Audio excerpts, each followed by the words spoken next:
آپ صلی اللہ علیہ وسلم کی شان ایک نفسانی عالم کیا جانے، جس نے شاید بوجائے قلب سیاہ ابلیس کو بھی نہ دیکھا ہو۔ آپ صلی اللہ علیہ وسلم کی روح مبارک آدم علیہ السلام سے 70,000 سال پہلے ہی وصل یار تھی۔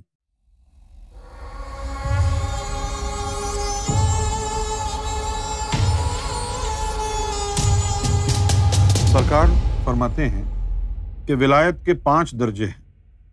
قلب کی ولایت حضرت آدم علیہ السلام کو ملی، حضرت ابراہیم علیہ السلام کو روح کے ذریعے ولایت کے 2 درجے ملے، موسیٰ علیہ السلام کو لطیفہ سری کے ذریعے ولایت کے 3 درجے ملے، اور حضرت عیسیٰ علیہ السلام کو لطیفہ خفی کے ذریعے ولایت کے 4 درجے ملے، اور حضور پاک صلی اللہ علیہ وآلہ وسلم لطیفہ اخفا کے ذریعے ولایت کے 5 درجے عطا ہوئے۔ یعنی پہلے درجے والا بقدم آدم علیہ السلام، دوسرے درجے والا بقدم ابراہیم علیہ السلام، تیسرے درجے والا بقدم موسیٰ علیہ السلام، چوتھے درجے والا بقدم عیسیٰ علیہ السلام، اور 5 درجے والا بقدم حضور پاک حضرت محمد مصطفیٰ صلی اللہ علیہ وآلہ وسلم ہیں۔ اسی لیے غوث پاک نے کہا کہ ہر ولی کا قدم کسی نبی کے قدم پر ہوا کرتا ہے، لیکن میرا قدم جد پاک حضور صلی اللہ علیہ وسلم کے قدم مبارک پر ہے۔ ولایت کے یہ 5 درجے آپ کے طفیل، آپ کی امت کے بھی خواص کو ملے۔ اللہ تعالیٰ نے آدم علیہ السلام کو علم لدنی سکھایا۔ آپ کا ظاہر و باطن ایک تھا، آپ کو لوح محفوظ کا بھی کشف تھا۔ یہ کرامت اس امت کے ولیوں کو بھی عطا ہوئی۔ حضرت ابراہیم علیہ السلام پر آگ ٹھنڈی ہوئی، اس امت کے بھی کئی ولی آگ پر چہل قدمی کر گئے۔ موسیٰ علیہ السلام کے پاس عصا تھا جو پھینکنے سے اژدہا بن جاتا، اس امت کے ولیوں کو بھی یہ طاقت حاصل ہوئی۔ حضرت عیسیٰ علیہ السلام مردوں کو زندہ کر لیتے، ان ولیوں میں سے بھی ایسی کرامات رونما ہوئیں۔ وہ نبی دیدار الہی کو ترستے آئے اور یہ دیدار میں ہی رہتے ہیں۔ فرق یہ ہے کہ نبی با معجزہ ہوتا ہے جو ظاہر کرنا پڑتا ہے، اور ولی با کرامت ہوتا ہے جسے چھپانا پڑتا ہے۔ لیکن بعض سے بحالت جلالیت یا بحالت کمالیت یہ کرامتیں ظاہر ہوئیں، جیسے کہ پیران پیر دستگیر کا 12 سال کی ڈوبی کشتی کا قصہ ہے، شاہ شمس سبزواری کا ہندو راجا کے بچے کو خنب اذنی سے زندہ کرنا اور بعد میں فتویٰ لگنا، حضرت ابراہیم بن ادم کا بادشاہ کی لڑکی کو قبر سے نکال لینا، زندہ ہونا، پھر اس سے شادی کرنا، جس سے ابراہیم بن ادم پیدا ہوئے، حضرت مخدوم جہانیہ کا روضہ اقدس میں ہجوم سے اڑ جانا، حضرت لال شہباز قلندر کا قلعے کو پلٹ دینا، حضرت بری امام کا مردہ بھینسوں کو تالاب سے دوڑانا اور بچھڑے کا پتھر ہو جانا، سلطان باہو کا ایک نظر سے مٹی کے ڈیلوں کو سونا بنا کر یہ شعر پڑھنا، نظر جناندی کیمیا ہووے سونا کر دے وٹ، اللہ ذات کریندی ہے کیا سید تے کیا جٹ، علم لدنی کے ذریعے حالات بتانا، جسے خضر وقت کہا جاتا ہے، نظروں سے فوراً غائب ہو جانا۔ اس قسم کی ہزاروں کرامتیں کسی نہ کسی بندہ خدا سے منسلک ہیں، لیکن اکثر مسلمان ان پہ شبہ کرتے ہیں اور ایسی باتیں شرک سمجھتے ہیں۔ معجزوں کا ذکر تو قرآن مجید میں موجود ہے۔ حضرت خضر علیہ السلام کا علم لدنی جسے حضرت موسیٰ علیہ السلام سیکھنے گئے تھے، حضرت عیسیٰ علیہ السلام کا ایک مردہ کو زندہ کر کے حال پوچھنا، حضرت ابراہیم علیہ السلام پر آگ کا ٹھنڈا ہو جانا، حضرت موسیٰ علیہ السلام کا کوہ طور پر رب ذوالجلال سے گفتگو کرنا، تو کیا وہ بھی شرک تھا؟ جبکہ ولی نبی کا نعم البدل ہے۔ حالانکہ قدرت نے سحر والوں کو بھی اتنی طاقتیں بخشیں، جیسا کہ سامری کا بچھڑا بنانا اور اس سے آواز آنا، علم نجوم کے ذریعے ستاروں کا، فرعون کو موسیٰ کی ولادت کی خبر دینا، جادوگروں کا حضرت موسیٰ علیہ السلام سے سانپ بنا کر مقابلہ کرنا، تو کیا اس امت کے ولیوں کو کوئی طاقت نہیں؟ جبکہ حضرت سلیمان علیہ السلام کے ولی کا چشم زدن میں ملکہ بلقیس کا اتنا وزنی تخت اور اتنی مسافت سے چشم زدن میں حاضر کر دینا، حضرت سلیمان علیہ السلام کا اپنے ولیوں کی طاقت کا جنوں، انسانوں، چرند پرند کے سامنے مظاہرہ کرانا، کیا یہ سب شرک ہے؟ جس کے متعلق حضور علیہ الصلاۃ والسلام کا ارشاد مبارکہ ہے کہ میرے ولیوں پر بنی اسرائیل کے نبی بھی رشک کریں۔ ایک قصہ ہے کہ حضرت شیخ جمال الدین ابو محمد بن عبد البصری رحمۃ اللہ علیہ کہتے ہیں کہ میری ایک دفعہ حضرت خضر علیہ السلام سے ملاقات ہوئی، اور اس امت کے اولیاء کی بابت حضرت خضر علیہ السلام نے مجھے بتایا کہ ایک دن میں بحر محیط کے کنارے سے گزر رہا تھا، ایک شخص کو دیکھا جو عبا پہنے لیٹا ہوا تھا۔ میں نے اسے پہچان لیا کہ یہ ولی ہے۔ میں نے اسے پاؤں سے ہلایا اور کہا خدمت کے لیے کھڑا ہو جا۔ اس نے کہا کہ جاؤ اپنا کام کرو۔ میں نے کہا کہ اگر تو کھڑا نہ ہوا تو لوگوں کو پکار کے کہہ دوں گا کہ یہ اللہ کا ولی ہے۔ اس نے کہا کہ اگر تم یہاں سے نہ جاؤ گے تو میں بھی پکار اٹھوں گا کہ یہ خضر ہے۔ میں نے کہا تم نے مجھے کیسے پہچانا کہ میں خضر ہوں؟ اس نے کہا کہ اب تم ہی بتاؤ میں کون ہوں؟ حضرت خضر علیہ السلام نے کہا کہ میں نے علم لدنی کے ذریعے پتہ لگانا چاہا لیکن کچھ نہ پتہ چلا۔ پھر میں نے اپنی ہمت خدا تعالیٰ کی طرف بڑھائی اور دل میں کہا اے میرے رب، میں نقیب اولیاء ہوں اور یہ ولی میری سمجھ سے باہر۔ آواز آئی اے خضر، تو ان کا نقیب ہے جو مجھے دوست رکھتے ہیں، اور یہ شخص ان میں سے ہے جن کو میں دوست رکھتا ہوں۔ اس کے بعد وہ شخص نظروں سے غائب ہو گیا، حالانکہ اولیاء مجھ سے غائب ہونے کی طاقت نہیں رکھتے، وہ غائب ہو گیا۔ اے جمال الدین، اس امت کے ولی میری دسترس سے باہر ہے۔ اس کا مطلب یہ نہیں کہ اولیاء کرام انبیاء کرام کے درجے سے بڑھ کر ہیں، بلکہ اس کی ذات میں، اس میں ذات کے ذریعے اس طرح گم ہوئے جیسا کہ موسیٰ علیہ السلام کو ایک عاشق کا جسم کا گوشت کاٹ کر دینے کا حال ہے۔ کچھ مسلمان حضور پاک صلی اللہ علیہ وسلم کا علم غیب یا چاند کا 2 ٹکڑے ہونا اور معراج جسمانی پر بھی شبہ کرتے ہیں، اور حضرت عیسیٰ علیہ السلام کو آسمان پر زندہ اٹھا لینے کا اقرار کرتے ہیں، اور حضور کے جسمانی معراج پر شک کرتے ہیں۔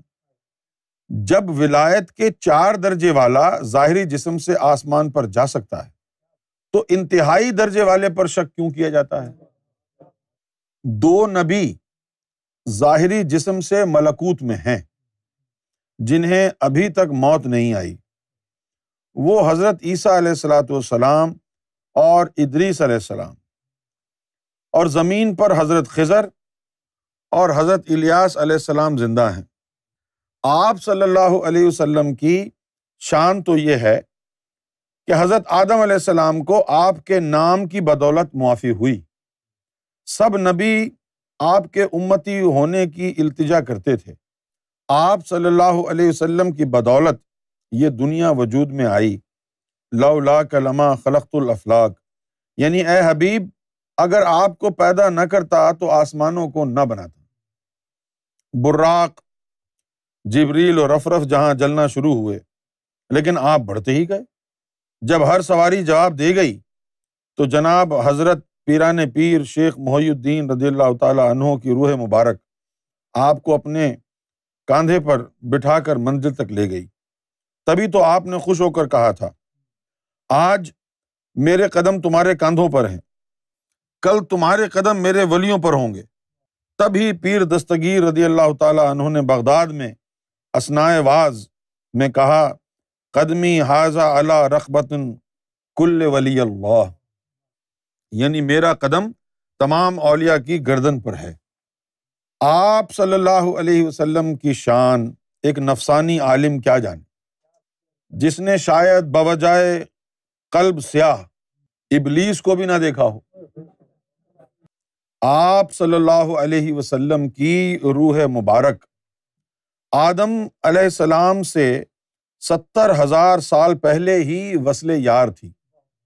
اب یہ جملہ ہے بڑے غور سے سننے کا۔ سرکار نے لکھا ہے، حضور کے بارے میں لکھا ہے کہ آپ صلی اللہ علیہ وسلم کی روح مبارک آدم علیہ السلام سے 70,000 سال پہلے ہی وصل یار تھی، تبھی تو آپ نے پیدائش کے بعد سجدہ فرمایا تھا کہ ہم دنیا میں آنے سے پہلے بھی نبی تھے۔ یعنی سرکار نے یہ لکھا ہے کہ جب حضور کی پیدائش ہوئی تو پیدائش کے بعد آپ نے سجدہ فرمایا، اور اس وقت یہ جملہ کہا کہ ہم دنیا میں آنے سے پہلے بھی نبی تھے۔ پھر سرکار نے فرمایا کہ منافقین کہتے کہ بچہ کیسے بول سکتا ہے۔ یعنی جب حضور کی شان بیان ہوئی کہ آپ نے پیدا ہو کر سجدہ فرمایا اور کہا کہ ہم تو دنیا میں آنے سے پہلے بھی نبی تھے، تو جب یہ بات حضور کے دور میں منافقین تک پہنچی ہے تو وہ کہنے لگے کہ بچہ کیسے بول سکتا ہے۔ اب سرکار اس کی دلیل دے رہے ہیں کہ حضرت عیسیٰ علیہ السلام کیسے بولے تھے۔ قرآن مجید میں حضرت عیسیٰ علیہ السلام نے ایک بچے کے طور پر کلام کیا، وہ مان لیتے ہو تم، لیکن جب تمہارے اپنے نبی کی بات آتی ہے، محمد رسول اللہ کی شان بیان ہوتی ہے، تو کہتے ہو بچہ کیسے بول سکتا ہے۔ بھائی عیسیٰ علیہ السلام تو حضور سے پہلے آئے تھے، بول کے چلے گئے نا، وہ واقعہ تمہارے سامنے موجود ہے۔ جب عیسیٰ علیہ السلام بول سکتے ہیں تو حضور تو امام الانبیاء ہیں۔ سرکار فرماتے ہیں کہ آپ کا اسم مبارک، نبی پاک صلی اللہ علیہ وآلہ وسلم کا اسم مبارک کرسی، عرش پر کلمہ طیبہ میں درج تھا، اور جب آدم علیہ السلام نے دوبارہ کشف میں محمد رسول اللہ لکھا دیکھا تھا تو اس نام کا واسطہ دیا تو آدم علیہ السلام کو معافی ہوئی۔ پھر آدم علیہ السلام نے خواہش ظاہر کی کہ اس عظیم ہستی کا دیدار کرایا جائے۔ جب آپ نے عرش پر کرسی پر حضور کا نام دیکھا کلمہ طیب میں لکھا ہوا، انہوں نے خواہش ظاہر کی۔ پہلے تو ان کی واسطہ دیا کہ اے اللہ، جس ہستی کا نام تو نے اپنے نام کے ساتھ لکھا ہے اس کے صدقے مجھے معاف کر دے۔ اللہ تعالیٰ نے حضور صلی اللہ علیہ وسلم کے نام کے صدقے آدم علیہ السلام کو معاف کر دیا۔ اب جب معافی ہو گئی تو پھر آدم علیہ السلام نے خواہش ظاہر کی کہ جس نام کے صدقے تو نے اے اللہ مجھے معاف کیا ہے اس ہستی کا دیدار کرا دے۔ چنانچہ اللہ تعالیٰ نے حضور صلی اللہ علیہ وسلم کا نور حضرت آدم علیہ السلام کو انگوٹھوں میں دکھایا۔ جب حضور کا نور آدم کے انگوٹھوں میں نظر آیا تو انہوں نے محبت میں اپنے انگوٹھوں کو چوم لیا، جو آج ہم سنت آدم علیہ السلام کی ادا کرتے ہیں۔ جب حضور کا نام آتا ہے تو ہم انگوٹھے چومتے ہیں۔ وہابی کیا کہتا ہے؟ یہ بدعت اور شرک ہے۔ اور ہے کیا؟ یہ آدم صفی اللہ کی سنت۔ آدم صفی اللہ کی سنت ہے کہ محمد رسول اللہ کا نام آئے تو انگوٹھے چومو۔ انہوں نے تو اس لیے چوما کہ حضور کا نور جو ہے اللہ نے ان کے انگوٹھوں میں دکھایا، اس لیے چوم لیا۔ لیکن ہمارے لیے تو پھر یہ ایک نبی کی سنت ہو گئی نا۔ ہمارے سینے میں بھی جب حضور آ جائیں گے تو ہمارے انگوٹھوں میں بھی حضور کا نور نکلے گا۔ لیکن یہ ادا آدم صفی اللہ کی ہے، ہمارے باپ ہے نا بھائی، تو اگر ہم ان کی سنت پر عمل کر لیں گے تو کیا بگڑ جائے گا؟ لیکن یاد رکھیں، یہ نہ بدعت ہے نہ یہ شرک ہے۔ حضور کا نام آئے تو درود پڑھیں، انگوٹھوں کو چومیں۔ اور بلال حبشی جب انگوٹھوں کو چومتے تھے نا تو ایک لفظ بھی ساتھ بولتے تھے، قرۃ العین بک یا رسول اللہ۔ جب حضور کا نام آتا تو پھر انگوٹھوں کو چومتے اور کہتے قرۃ العین بک یا رسول اللہ۔ کیا مطلب ہوا اس کا؟ کہ میری جو آنکھوں کے ڈیلے ہیں، قرۃ العین، قرہ کہتے ہیں گول گول چیز کو، جیسے بال ہوتی ہے تو یہ آئی بال ہے نا، تو قرۃ العین یعنی میری آنکھوں کے جو ڈیلے ہیں۔ قرۃ العین بک یا رسول اللہ، یا رسول اللہ آپ میری آنکھوں کی ٹھنڈک ہے۔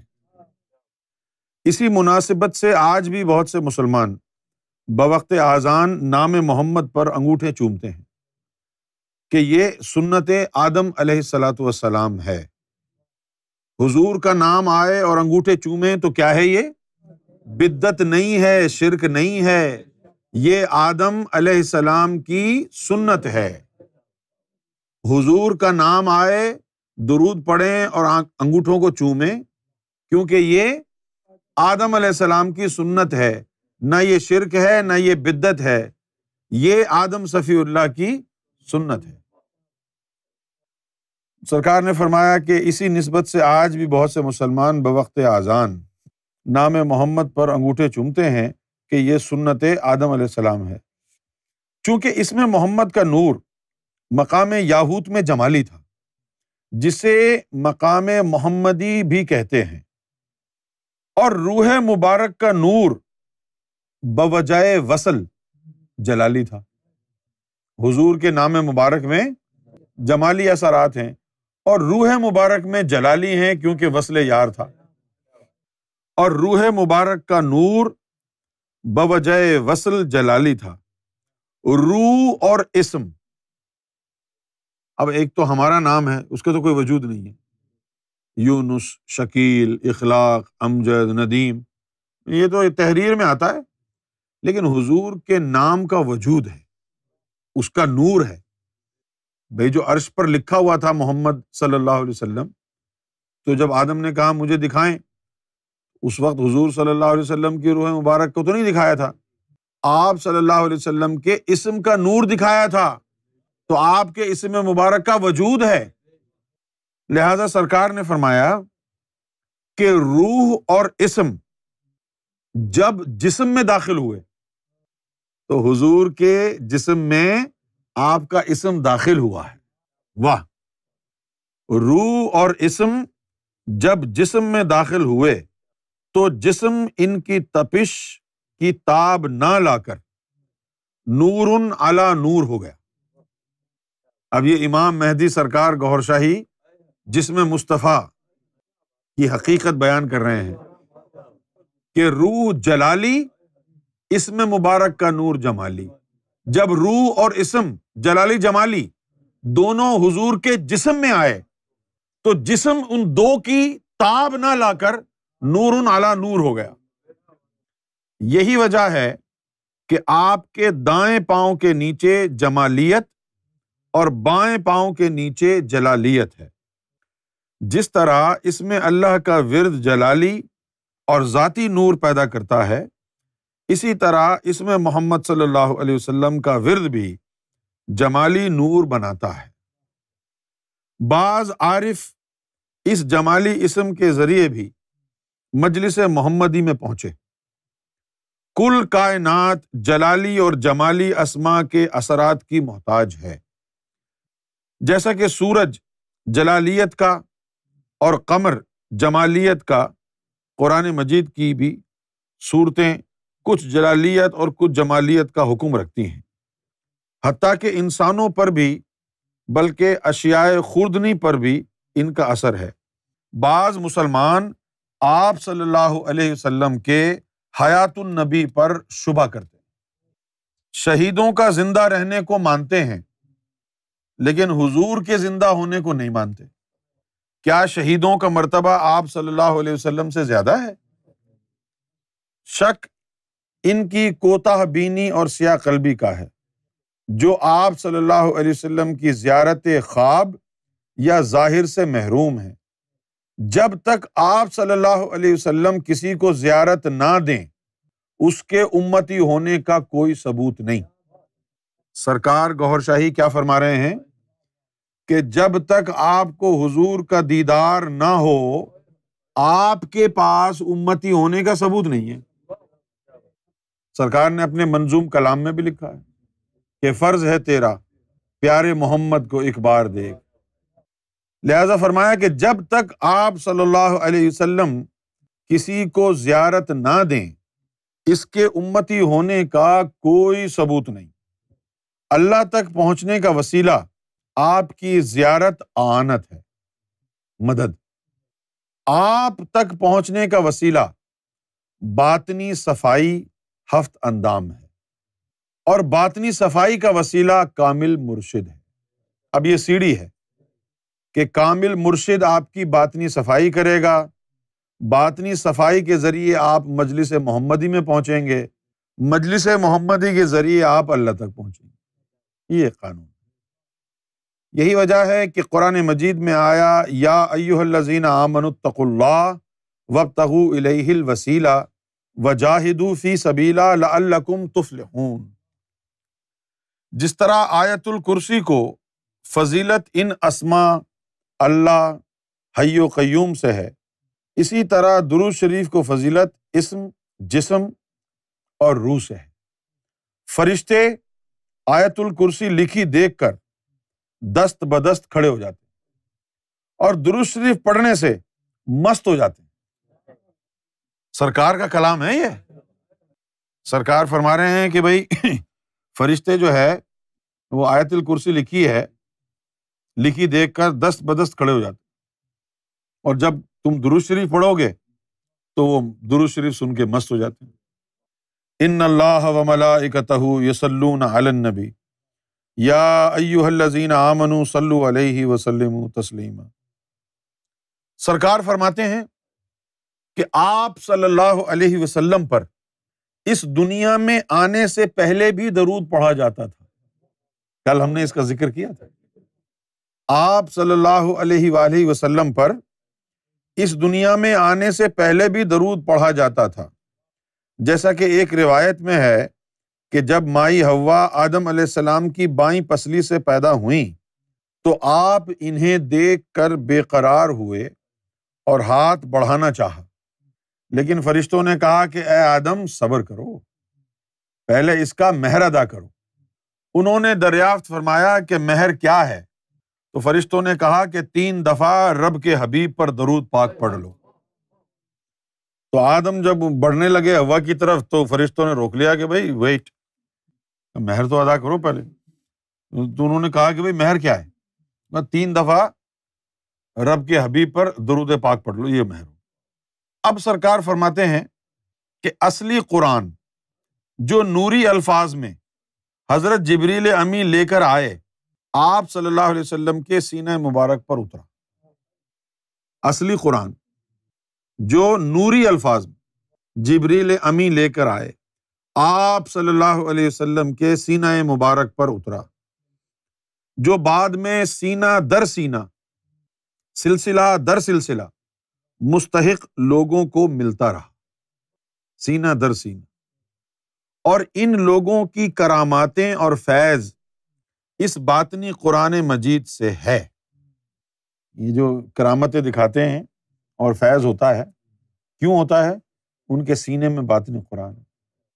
ان لوگوں کی کراماتیں اور فیض اس باطنی قرآن مجید سے ہیں۔ یہ ظاہری قرآن مجید اس کا عکس ہے، جو بذریعہ کاغذ محفوظ ہوا، جو کہ علماء اور حفاظ کرام کے حصے میں آیا، پھر علماء نے ظاہر سے ظاہر کو آراستہ کیا، اور اولیاء نے باطن سے باطن کو پاک کیا۔ ابدال تک بے اذن ارشاد ہے، قطب آدھا پیر اور غوث کامل پیر ہوتا ہے، جو شریعت والوں کی ظاہری باطنی اصلاح کرتا ہے۔ اس کے بعد معارف ہے جو مکمل ہے، وہ طریقت کے منازل طے کراتا ہے۔ اس کے بعد اکمل ہے، جو حقیقت والوں کی تلقین کے لیے ہے۔ پھر نور الہدا ہے، جو معرفت کی تعلیم سکھاتا ہے۔ پھر نور علی نور کا رتبہ ہے، جو بقا اور لقا میں پہنچاتے ہیں۔ یہ مقام معراج ہے، فقراء کے لیے روحانی اور حضور پاک صلی اللہ علیہ وسلم کے جسمانی معراج کی منزل ہے۔ یہ سرکار نے حضور صلی اللہ علیہ وسلم کے حوالے سے یہ کچھ باتیں یہاں پر جو لکھی ہیں۔